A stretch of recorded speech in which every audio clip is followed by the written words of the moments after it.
రామాయణంలో నల్ మరియు నీల్ సోదరులు వానరుల సహాయంతో రాళ్లతో శ్రీలంకకు వంతెన కట్టిన విషయం అందరికీ తెలిసినదే. అయితే శ్రీరాముని వల్ల నిర్మించబడినటువంటి ఆ వంతెనని ఎవరు కూల్చేశారో మీకు తెలుసా?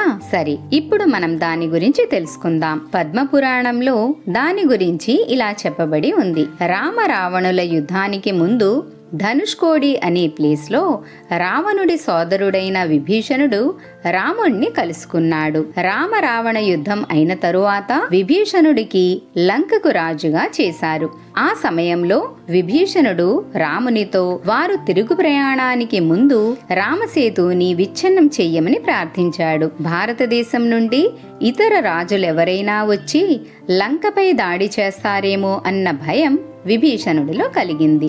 ఆ మాట విని రాముడు తన బాణాన్ని ఆ వంతెనపైకి విడిచిపెట్టగా అప్పుడా వంతెన 3 నుండి 4 అడుగులు కిందకి దిగిపోయింది.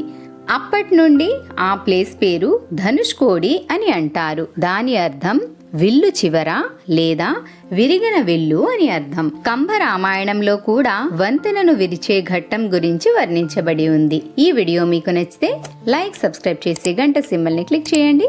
మీ శ్రేయోభిలాషి సాయి శారదా.